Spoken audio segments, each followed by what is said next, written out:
പ്രിയ പ്രേക്ഷകർക്കും നമസ്കാരം. Once upon a time എന്ന നമ്മുടെ ഈ പരിപാടിക്ക് കേരളത്തിന്റെ അകത്തുനിന്നും പുറത്തുനിന്നും വളരെ നല്ല റെസ്പോൺസ് ആണ് കിട്ടിക്കൊണ്ടിരിക്കുന്നത്. ഈ ഒരു സ്വീകാര്യം ലഭിക്കുവാനുള്ള കാരണങ്ങൾ ഒന്ന് എന്ന് പറയുന്നത് നമ്മുടെ പരിപാടിയുടെ ഭാഗമാകാനെത്തുന്ന കലാകാരന്മാർ അവർ കേരളത്തിന്റെ അങ്ങോളം ഇങ്ങോളം നിന്നുള്ളവരാണ്.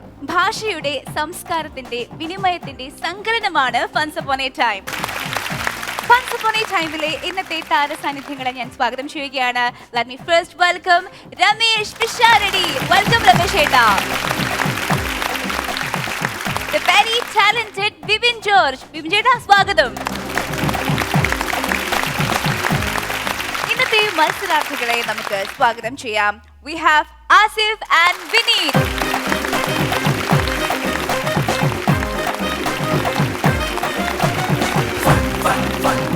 Once upon a time,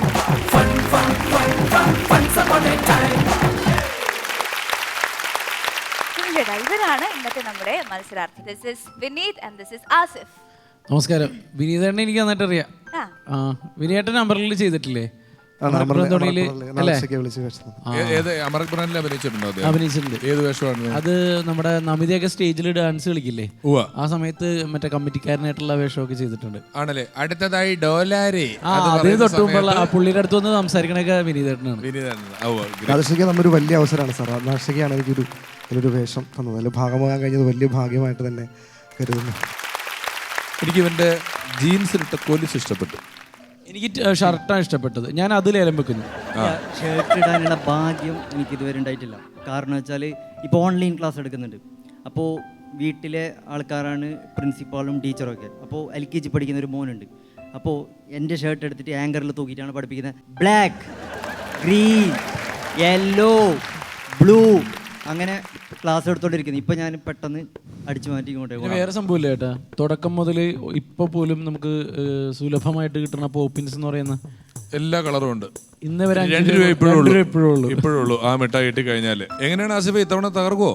ശ്രമിക്കാം. പുള്ളിക്കാരാണ് മറ്റേ കാസർഗോഡ് എപ്പിസോഡ് കണ്ടിട്ടുണ്ട് കേട്ടാ. അടിപൊളി. ഇപ്പം ഇതിനു മുമ്പ് അദ്ദേഹം പറഞ്ഞു നാദർഷക്ക വേഷം കൊടുത്തു. അപ്പൊ കേശവമാമന് നാദർഷക്ക വേഷം തന്നില്ല അമർക്ക് ബ്രാൻഡണിയിൽ. നിങ്ങൾ വലിയ പരിചയക്കാരല്ലേ? പിന്നില്ലേ ആ പടത്തില് ആ 3 റോളില്ലേ, അമർ അന്തോണി, ആ 3 വേഷം എന്നെ കൊണ്ട് ചെയ്യിക്കാന്ന് ആദ്യം പറഞ്ഞാണ്. ആണോ? ട്രിപ്പിൾ റോളാ? ട്രിപ്പിൾ റോള് ആ അവൻ പറഞ്ഞത് തന്നെ. ട്രിപ്പിൾ റോള് ട്രിപ്പിൾ റോള് എന്നെ കൊണ്ട് ചെയ്യിക്കാന്നാണ്. ലാസ്റ്റ് മൂമെന്റിൽ ഈ പൃഥ്വിരാജ് ഇന്ദ്രജിത്തും ജയസൂര്യമ്മ നാട് ചെയ്തിട്ടുണ്ട്. തട്ടിയെടുത്തു. അതിന് വാശിക്കാൻ TV വന്നപ്പോ ഞാൻ പടം കണ്ടത്. തിയേറ്ററിൽ പോയി കണ്ടില്ല. ഇല്ല, കരച്ചിൽ വരും എനിക്ക്. അമറക് ബ്രാൻഡണി കണ്ടിട്ട് ആദ്യമായിട്ടായിരിക്കും ഒരാൾ കരയണത്. വിസിൽ മുഴക്കിക്കോട്ടെ. എന്നാ വിസിൽ മുഴക്കിക്കോ. ആ ഗ്യാപ്പ് ലാഗടിക്കണ നല്ലത് വിസിൽ മുഴക്കണതാ. ഇത്രയും നേരം എന്നെ നല്ലവനാക്കി പറഞ്ഞിട്ട് ഉളുടെ കൂടെ കുറച്ച് നേരം ഇരുന്നപ്പോഴേക്കും എന്റെ സ്വഭാവം മാറിയില്ലടാ. നമസ്കാരം രമേശ് ഏട്ടാ. നമസ്കാരം ബി ബ്രായ്. അപ്പോൾ എനിക്ക് പറയാനുള്ളത്, എനിക്ക് ഞങ്ങളുടെ വീടിൻ്റെ അടുത്ത് നടന്ന ഒരു കല്യാണത്തിൻ്റെ വിശേഷങ്ങളാണ്. കല്യാണം എന്ന് പറഞ്ഞാൽ അവിടെ അതിഗംഭീരമായിട്ട് നടത്താൻ ആഘോഷിച്ചിരുന്നൊരു കല്യാണമാണ്. അപ്പോൾ ഞാൻ ആ വീടിൻ്റെ തൊട്ട് അയൽവക്കമായതുകൊണ്ടും എനിക്ക് ആ വീടുമായിട്ട് നല്ലൊരു ബന്ധമുള്ളതുകൊണ്ടും ഞാൻ ഈ കല്യാണാലോചനയൊക്കെ ഞാനും കൂടി അവരോട് പോയിരുന്നു. ചെറുക്കനെ കുറിച്ച് നല്ല അഭിപ്രായങ്ങൾ പറയുന്നു. ചെറുക്കനെ കണ്ടു നല്ല മുത്തു പോലത്തെ നല്ല മിടുക്കനായ ചെറുക്കൻ. അവന് ജോലി സീലിങ്ങിൻ്റെ ജോലിയാണ്. നമുക്കറിയാം നമ്മുടെ നാട്ടിൽ സീലിങ്ങിൻ്റെ ജോലി എന്ന് പറഞ്ഞിട്ടുണ്ടെങ്കിൽ ഏകദേശം ഒരു ദിവസം 1000 രൂപയൊക്കെ വരുമാനം ഉറപ്പുള്ള ജോലിയാണ്. അപ്പോൾ ആ പെൺകുട്ടിയുടെ ജീവിതം ഭദ്രമാണ് എന്നൊരു ഉറപ്പിച്ച് നമ്മൾ കല്യാണം വരെ ഡേറ്റ് ഒക്കെ ഫിക്സ് ചെയ്തു. പക്ഷെ കല്യാണത്തിന് 2 ദിവസം മുന്നേ ഈ ചെറുക്കനെ പോലീസ് പിടിച്ചു.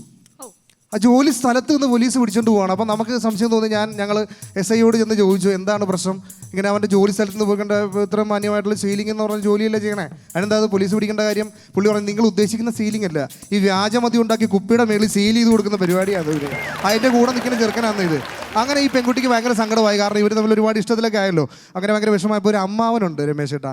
ഈ അമ്മാവൻ ഇങ്ങോട്ട് എൻട്രി ആയിട്ട് അമ്മാവൻ പറഞ്ഞു ഇതൊന്നും വിഷമിക്കേണ്ട കാര്യമില്ല, എനിക്ക് പരിചയമുള്ള നല്ലൊരു ജോത്സ്യനുണ്ട്, അദ്ദേഹത്തെ പോയി കാണാം, അദ്ദേഹം കാര്യങ്ങളെല്ലാം ശരിയാക്കാം. അങ്ങനെ ജോത്സ്യനെ ഒന്ന് വിളിച്ചു. ഈ കോവിഡ് സമയത്ത് നമുക്ക് നേരിട്ട് പോയി കാണാൻ പറ്റത്തില്ലല്ലോ. അപ്പോൾ ജോത്സ്യനെ വിളിച്ചു. പുള്ളി പറഞ്ഞു ഒരു കാര്യം, തലക്കുറിയുമായിട്ട് രാവിലെ തന്നെ തലക്കുറിയായിട്ട് വരിക, നമുക്കത് നോക്കിയിട്ടെല്ലാം തീരുമാനിക്കാമെന്ന് പറഞ്ഞു. പിറ്റേ ദിവസം കൃത്യം രാവിലെ 8 മണിയായപ്പോൾ ഈ അമ്മാവൻ ഏതോ ഷാപ്പിൽ നിന്ന് തലക്കറിയും ഒരു എന്തോ പൈൻറ്റിൻ്റെ കുപ്പിയായിട്ട് ഈ ജോത്സ്യൻ്റെ മുമ്പിൽ ചെന്ന് നിൽക്കുകയാണ്. സത്യം രമേശ് ചേട്ടാ. അപ്പോൾ ജോത്സ്യനെ ചോദിച്ചു ഇതെന്നാ പരിപാടി ഈ സംഭവത്ത്? അല്ല നിങ്ങളല്ലേ പറഞ്ഞത് നമുക്ക് പറഞ്ഞാൽ അടിച്ചിട്ടിരുന്ന ജാതകം നോക്കാം. ഇതോ അതല്ല തലക്കുറി എന്ന് പറഞ്ഞാൽ ഈ നമ്മുടെ എന്താ പറയുക നമ്മുടെ ജാതകം എന്ന് പറയും നമ്മൾ ഒരു കല്യാണത്തിന് നോക്കേണ്ടത്. അങ്ങനെ അദ്ദേഹം പറഞ്ഞൊരു ചെറുക്കനുമായിട്ട് കല്യാണം ഉറപ്പിച്ചു. വളരെ മനോഹരമായ രീതിയിൽ തന്നെ കല്യാണ ചടങ്ങുകൾ നടന്നു. അമ്മാവൻ്റെ അനുഗ്രഹം മേടിക്കാൻ വേണ്ടി രണ്ടുപേരും കൂടി ഇങ്ങ് വന്നപ്പോഴത്തെ അമ്മാവൻ്റെ അനുഗ്രഹം കൊടുത്തുകൊണ്ട് പറഞ്ഞു നിങ്ങളുടെ മരണം വരെ ഞാൻ നിങ്ങളുടെ കൂടെ ഉണ്ടാവുമെന്ന് പറയും. അത്രയ്ക്ക് തോൽവി ഒരു അമ്മാവനാണ്. അതിനുശേഷമാണ് ഏറ്റവും വലിയൊരു സംഭവം. ഓരോ വണ്ടികളിലായിട്ട് നമ്മൾ വിവാഹത്തിന് വന്ന ആൾക്കാരൊക്കെ ഇങ്ങനെ പോയിക്കൊണ്ടിരിക്കുകയാണ്. അവസാനം ഒരു ജീപ്പാണുള്ളത്. ജീപ്പിൽ അത് പുറകിലൊക്കെ ആൾക്കാർ ഫില്ലായി. അപ്പോൾ അമ്മാവന് പോകണമല്ലോ. അമ്മാവൻ ഒരു കാര്യം ചെയ്തു. ജീപ്പിൻ്റെ പുറകിൽ ഒരു കമ്പിയിൽ തൂങ്ങി നിൽക്കുവായി അമ്മാവൻ. ജീപ്പ് പതുക്കെ മൂവായി തുടങ്ങിയപ്പം ഈ പെൺകുട്ടിയുടെ അച്ഛൻ അവിടെ നിൽക്കുന്നത് കണ്ടപ്പോൾ അമ്മാവൻ ഈ പരിസരം മറന്നിട്ട് രണ്ട് കൈയും വിട്ടിട്ട് നമുക്ക് അടുത്ത ആഴ്ച കാണാമെന്ന് പറഞ്ഞ് നേരെ പുറകോട്ട് വലന്നടിച്ച് വീണു. അമ്മാവൻ നടുപൊടിഞ്ഞ് കോട്ടമ്പടിയും കൂടി അഡ്മിറ്റായി. ഇതിന് ശേഷം ഈ ആശുപത്രിയിൽ നിന്ന് വന്നതിന് ശേഷം അമ്മാവൻ അവരെ വിളിച്ചിട്ട് പറഞ്ഞു മക്കളെ എനിക്ക് അങ്ങനെ ഒരു ചടങ്ങൊക്കെ നടന്ന സമയത്ത് എനിക്ക് അപകടം പറ്റിയോണ്ട് നിങ്ങൾക്കൊന്നും തരാൻ പറ്റിയില്ല. അമ്മാവന് എന്ത് വേണം മക്കൾക്ക് എന്ത് വേണമെങ്കിലും അമ്മാവൻ മേടിച്ചു തരാമെന്ന് പറഞ്ഞു. അപ്പോൾ ആ മോള് പറഞ്ഞു അമ്മാവ എനിക്ക് ഞങ്ങൾ പുറത്തൊക്കെ പോകുന്നില്ലേ ഡയമണ്ടിൻ്റെ എന്തെങ്കിലും ഒന്ന് വേണം, ഡയമണ്ടിൻ്റെ എന്തെങ്കിലും മതി എന്ന് പറഞ്ഞ് അമ്മാവൻ ഓക്കെ അടിച്ചു. പിറ്റേ ദിവസം രാവിലെ അവിടെ ചെന്നു കവറിനകത്തുള്ള ആ സംഭവം എടുത്ത് അവളുടെ കൈ കൊടുത്ത് അവിടെ തുറന്നു നോക്കിയപ്പോൾ ഒരു കുത്ത് ചീട്ട്. അപ്പോൾ അമ്മ ചോദിച്ചു ചീട്ടെന്നാ ഇതിനകത്തല്ലേ ഏറ്റവും കൂടുതൽ ഡയമണ്ട് ഇരിക്കുന്നത് നിനക്കത് ഉപയോഗിക്കാമല്ലോ എന്ന്. Thank you. ഒരു ദിവസം ഒരാൾ ടൗണിൽ നടന്നുകൊണ്ട് പോകുന്നു. ശ്രദ്ധിച്ച് കേൾക്കണേ, കോമഡി ഉണ്ട്. ടൗണിൽ നടന്നുകൊണ്ട് പോകുന്നുണ്ട്. അപ്പോൾ പണ്ടല്ലേ ഹോട്ടലിൻ്റെ പുറത്ത് ഊണ് റെഡി, കഞ്ഞി തയ്യാർ, അങ്ങനെയൊക്കെയാണ് ബോർഡ്. പക്ഷേ ഇപ്പം അങ്ങനെയല്ല. ഇപ്പോൾ we are now on Zomato, Swiggy അങ്ങനെയൊക്കെയാണ്. അപ്പോൾ അയാൾ നടന്നുകൊണ്ട് പോകുമ്പോൾ അവിടെ ഒരു ബോർഡ് കണ്ട് ഫ്രീ വൈഫൈ. അയ്യവാ ഇത് കൊള്ളാല, എൻ്റെ ഫോണെല്ലാം ഒന്ന് അപ്ഡേറ്റ് ആക്കാനുണ്ട്, ഒന്ന് അതിലേക്ക് കയറിയിട്ട് പോകാമെന്ന് പറഞ്ഞു. അയാൾ ഹോട്ടലിലേക്ക് കയറിയപ്പോൾ ഒരു ചേട്ടൻ അവിടെ ഉണ്ട്. ചേട്ടനോട് ചോദിച്ച് വൈഫൈ പാസ്വേഡ്. അപ്പോൾ ചേട്ടൻ നോക്കി പറഞ്ഞു ഓർഡർ ഫസ്റ്റ് എന്ന് പറഞ്ഞു. അപ്പോൾ അയാൾ ഓക്കെ എന്ന് പറഞ്ഞ് അവിടെ ഇരുന്നിട്ട് അയാളൊരു ലെമൺ ജ്യൂസ് ഓർഡർ ചെയ്തിട്ട് കുറച്ച് സമയം കഴിഞ്ഞിട്ട് അയാൾ വീണ്ടും പോയി ചേട്ടാ വൈഫൈ പാസ്വേഡ്. അപ്പോൾ ഇയാളെ സീറ്റിലേക്ക് നോക്കി ഒരു ലെമൺ ജ്യൂസ് മാത്രം. അയാൾ പറഞ്ഞു ഓർഡർ ഫസ്റ്റ് എന്ന് പറഞ്ഞു. അപ്പോൾ അയാൾ വീണ്ടും പോയി അയാളൊരു ഫ്രഞ്ച് ഫ്രൈസ് ഓർഡർ ചെയ്തു. എന്നിട്ട് അയാളത് കഴിച്ചിട്ട് വീണ്ടും ആ ചേട്ടൻ്റെ അടുത്ത് പോയി ചേട്ടാ വൈഫൈ പാസ്വേഡ്. അപ്പോൾ അയാൾ പറഞ്ഞു ഓർഡർ ഫസ്റ്റ് എന്ന് പറഞ്ഞു. ഇയാൾക്ക് ദേഷ്യം വന്നു. നീ എന്ത് പറയുന്നത്, ഞാനിവിടെ ലെമൺ ജ്യൂസ് മേങ്ങി, ഞാൻ ഫ്രഞ്ച് ഫ്രൈസ് മേങ്ങി, നിങ്ങൾ എന്ത് മനസ്സമാറെ പിരാന്താക്കുന്നത്, നിങ്ങൾ ഫ്രീ വൈഫൈ എന്ന് പറഞ്ഞിട്ട് ഞാനിവിടെ എല്ലാം മേങ്ങിയിട്ട്. എൻ്റെ പൊന്നു മോനെ നീ ചൂടാവല്ലേ, വൈഫൈൻ്റെ പാസ്വേഡാണ് ഓർഡർ ഫസ്റ്റ്.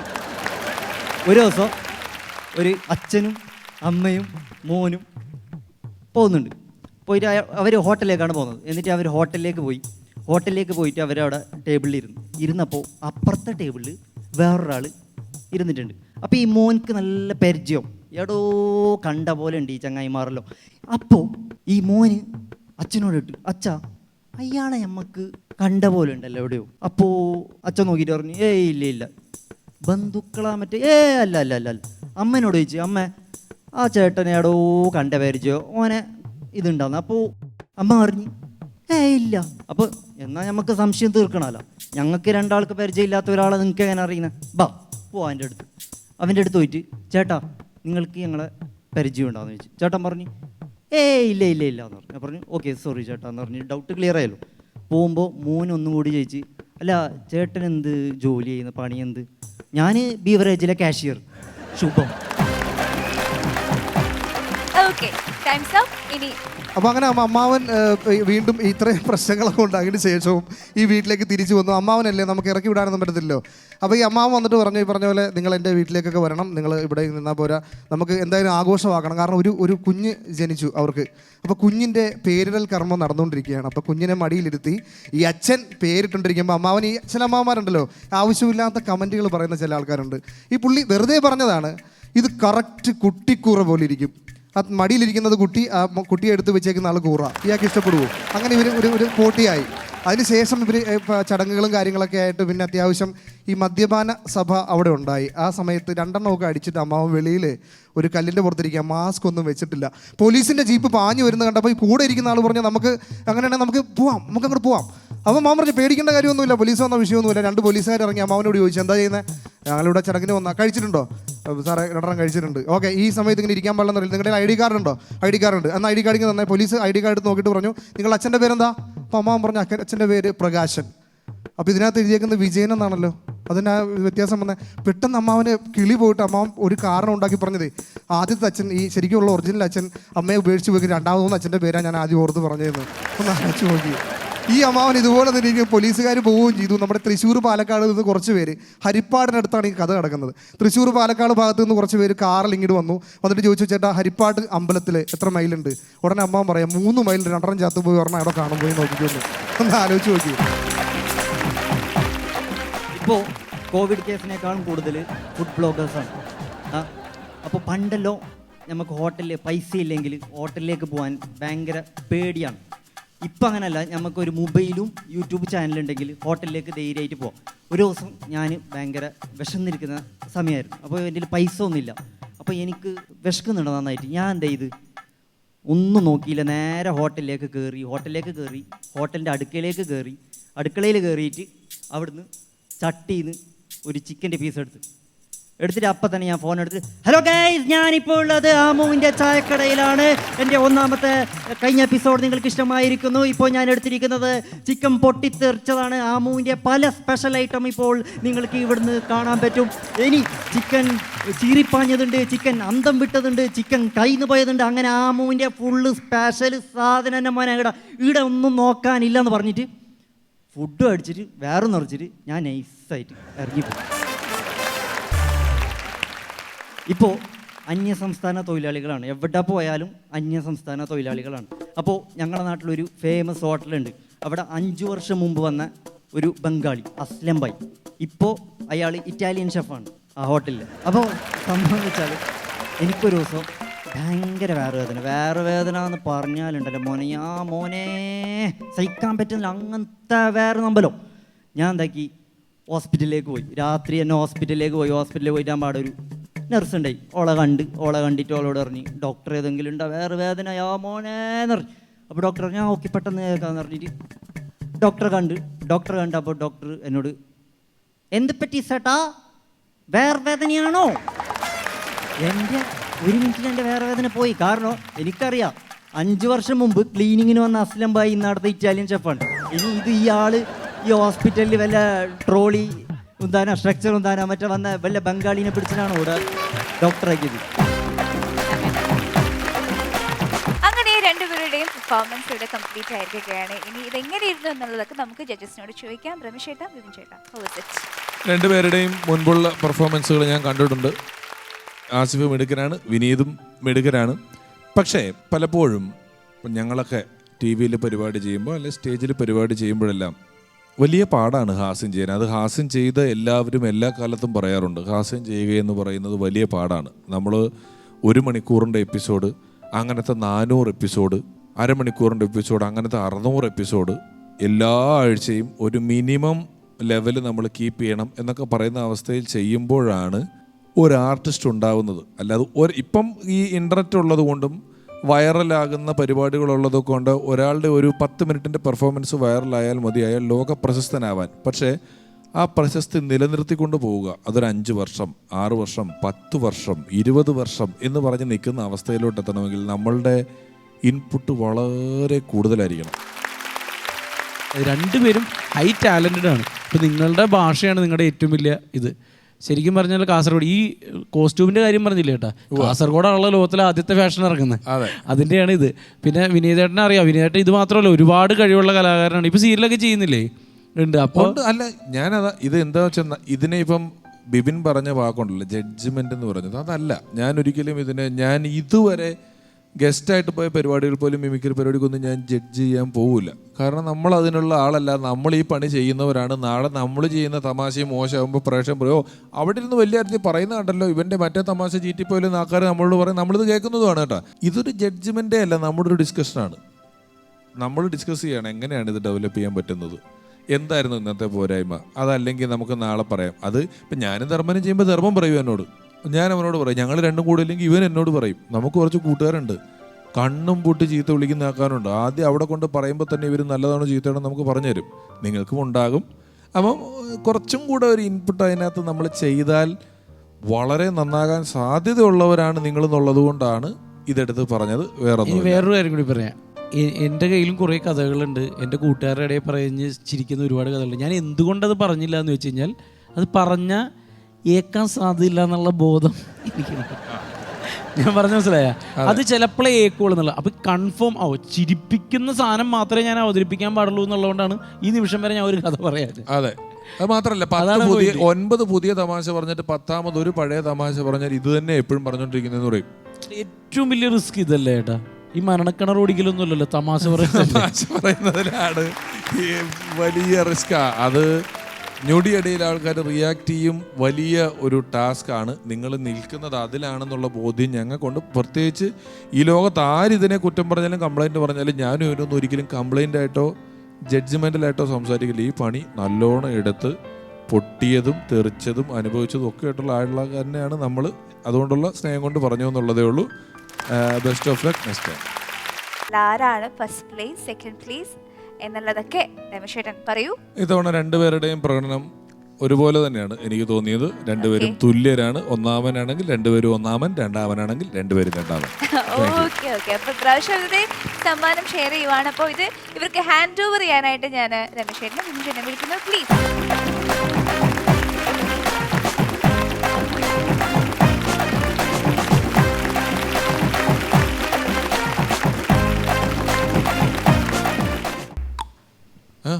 അവര് പോയാ? ആര്? ആ പിള്ളേര് പോയാ മത്സരിച്ച? ആ പിള്ളേര് ഫ്ലോറിൽ നിന്ന് പുറത്തേക്ക് പോയി. എന്താ? എന്നാ ഞാൻ അങ്ങോട്ട് വരാം. ഗിഫ്റ്റാന്ന് തോന്നുന്നു. എന്താണത്? ഇത് ഈ ഒരു സാഹചര്യത്തിൽ കഷ്ടത അനുഭവിക്കുന്ന കലാകാരന്മാർക്ക് വേണ്ടിയിട്ട് ഞാൻ നൽകുന്ന ഒരു ഓണക്കിറ്റാണ്. Oh thank you thank you. ഒരു ഫോട്ടോ എടുത്ത് ഞാൻ ഈ കിറ്റ് കൊടുത്തതായിട്ടുള്ള. Okay okay. അയ്യോ സെൽഫി വേണ്ട മോനെ, ഫ്രണ്ടിൽ നിന്ന് എടുത്താൽ മതി. മോൻ വേണ്ട. ഞാൻ വേണ്ട. ഇതില് ഇത് പിള്ളേരെ സഹായിക്കണല്ലേ. ഓക്കെ ആ വേണ്ട, ഇത്ര മതി. ഓക്കെ. അമ്മാവാ എനിക്ക് കിട്ടില്ലേ? അല്ല, കഷ്ടത അനുഭവിക്കുന്ന കലാകാരന്മാരെന്ന് പറഞ്ഞ മോൻ കേട്ടില്ലേ? എനിക്ക് കഷ്ടത ഉണ്ടല്ലോ. കഷ്ടതയുണ്ട്, പക്ഷെ കലാകാരനല്ലല്ലോ. അല്ല അല്ല എന്താ അതിനകത്ത്? അതിനകത്ത് 3 തിയേറ്ററും ഒരു ബ്യൂട്ടി പാർലറും ഒരു സ്വർണ്ണക്കടയും. എന്റെ പൊന്നുമോനെ, ഓണത്തിന് എന്താ ഉള്ളത്? ഓണക്കിറ്റാണത്, മനസ്സിലായില്ലേ? അതെ, ഇതധികം ഒരു വെയിറ്റ് ഇല്ലല്ലോ ഏട്ടാ ഇത്. ഇതിനല്ലേ വെയിറ്റ് ഇല്ല. മനഃപൂർവ്വം ഞാൻ തരാഞ്ഞ വെയിറ്റ്. മോനെ, നിന്റെ കട്ടപ്പനയിലെ ഹൃതിക് റോഷൻ എന്ന് പറഞ്ഞപ്പോഴല്ലേ അതിന്റെ ലൊക്കേഷനിൽ ഞാൻ വന്നപ്പോ മോനെ എന്തൊരു വെയിറ്റ് ആയിരുന്നു അന്നേരം. അത് കുറച്ചതാണ് ഞാനത്. അല്ല ഏട്ടാ, ചേട്ടനെ പക്ഷെ ഞാൻ ഇവിടെ കണ്ടിട്ടില്ല, പുള്ളിനെ കണ്ടിട്ടില്ല ഇതുവരെ. അങ്ങോട്ട് ലൊക്കേഷൻ കണ്ടിട്ടില്ല? ഇല്ല, കണ്ടിട്ടില്ല. ഞാൻ വന്നിട്ടുണ്ടായിരുന്നല്ലോ അവിടെ. ഇല്ല ഏട്ടാ, ഞാൻ കണ്ടിട്ടില്ല. ചുമ്മാ എന്തേ പറഞ്ഞു. അന്നേരം നമ്മുടെ ആദർശയുടെ ഒരു മോതിരം പോയിട്ട് അവിടെ നമുക്ക് എല്ലാവരും കറങ്ങി കിടന്നില്ലേ അന്വേഷിച്ച്? അത് ആർഷയുടെ മോതിരം പോയത് ഓർമ്മയുണ്ട്, എനിക്ക് പ്രശ്നം ഉണ്ടാക്കിയത് ഓർമ്മയുണ്ട്, ആള് കൂടിയൊക്കെ എനിക്ക് ഓർമ്മയുണ്ട്. പക്ഷെ ചേട്ടൻ കണ്ടിട്ടില്ല. കറക്റ്റല്ലേ അത്? ശരിയാണ്, പക്ഷെ ചേട്ടൻ കണ്ടിട്ടില്ല. ആ മോതിരമാണിത്. അമ്മാവാ, ഇപ്പൊ മോഷണം തുടങ്ങിയോ വീണ്ടും? നമ്മളുടെ പരിപാടിക്ക് ചീത്തപ്പേരുണ്ടാക്കരുത് കേട്ടല്ലോ. ഇവിടുന്ന് ഓരോന്നും മോഷ്ടിച്ചോണ്ട് ആ സ്വഭാവം നല്ലതല്ല അമ്മാവാ. ഞാൻ മോഷ്ടിച്ചറില്ലെന്ന്. അല്ല, മോഷ്ടിക്കാതെ പിന്നെ ഈ മോതിരം കിട്ടിയത് എങ്ങനെയാ? എനിക്കന്നേരം അവസരം തരാണ്ടിരുന്നില്ലേ? ആ, അതിന്റെ പ്രായച്ചിത്തമായിട്ട്, അതിന്റെ പ്രതിഷേധമായിട്ട് ഞാൻ കട്ടെടുത്താണ് അവിടെ നിന്ന്. ദൈവമേ, അപ്പൊ കേശവമാവ് മോഷണം തുടങ്ങിയ? അപ്പൊ എനിക്ക് കഴിഞ്ഞ ആഴ്ച ഗിഫ്റ്റ് തന്ന ഈ വാച്ചൊക്കെ വല്ലെടുത്തും കട്ടോണ്ടെടുത്തോണ്ട് തന്നേക്കുന്നതാണോ? ഇല്ല, ഞാൻ ഈ മോതിരം ഞാൻ അന്നേരം പ്രതിഷേധം കൊണ്ട് ഞാൻ മോഷ്ടിച്ചാണ്. പക്ഷെ ഇത് മോന് ഞാൻ മനസ്സറിഞ്ഞ് അങ്ങോട്ട് തന്നാണ് ഗിഫ്റ്റായിട്ട്. അങ്ങനെ ഗിഫ്റ്റ് തന്ന വാച്ചാണെങ്കിലും ഓക്കെ. അല്ലാതെ വെറുതെ നമ്മൾ ഈ വാച്ച് കെട്ടിക്കൊണ്ടിരുന്ന ആരെങ്കിലും വിഷു ആയി കഴിഞ്ഞാൽ എനിക്ക് ക്യാമറയിൽ കാണിക്കല്ലേ കൈ. എന്താ ഇതങ്ങ് ക്ലോസ് വന്ന് ഈ വാച്ച് അതിൽ പെട്ട് കഴിഞ്ഞാൽ കുഞ്ചാക്ക പോവൻ ഇത് അന്വേഷിച്ചിട്ട് ഇവിടെ വരും. ചാക്കോച്ചന്റെ വാച്ച് മോഷ്ടിച്ചതാണോ ഇത്? ആ, അല്ലാതെ ഇത്രയും വില പിടിപ്പുള്ള വാച്ച് എനിക്ക് അവിടെ നിന്ന് കിട്ടാനാണ്. ഞാൻ തിരിച്ചോണ്ട് കൊടുത്തോളാം. എന്തൊക്കെ പറഞ്ഞാലും മാമനെ സമ്മതിച്ചേ പറ്റുള്ളൂ. വേറെ ഒന്നുമല്ല, രമേശ് ഏട്ടൻ കൊടുക്കുന്ന ശമ്പളത്തിൽ നിന്ന് ഞങ്ങൾക്ക് പാവപ്പെട്ട അശരണരായ ഞങ്ങൾക്ക് കിറ്റ് കൊണ്ടുവന്ന് തന്ന ഒരു വലിയൊരു മനസ്സ് തന്നെയാണ്. ഇന്നിവിടെ പറഞ്ഞ പല കോമഡികളും കുറച്ച് ലെവല് താഴെ ആയിരുന്നെങ്കിലും മോൻ പറഞ്ഞ കോമഡി ഇല്ലേ, സൂപ്പറായിരുന്നു. ഏത് കോമഡി? വിശാലയുടെ എനിക്ക് ശമ്പളം തന്നെ എന്നുള്ള കോമഡി. അയ്യോ, അപ്പൊ എന്നെ പോലെ തന്നെ ചേട്ടന് ശമ്പളം ഇല്ലേ? ഇല്ല മോളെ, ഞാനിപ്പോ ഇവിടെ ഇരുന്ന് ഊതണം ഊതലില്ലേ? വല്ല പ്രൈവറ്റ് ഹൗസിൽ കിളിയായിട്ട് ഊതാൻ പോലും എനിക്ക് 1000 രൂപ ഡെയിലി ശമ്പളം കിട്ടിയാൽ എനിക്ക്. ഞാനൊരു കാര്യം പറയട്ടെ, നിങ്ങൾ ടൈം ഔട്ട്.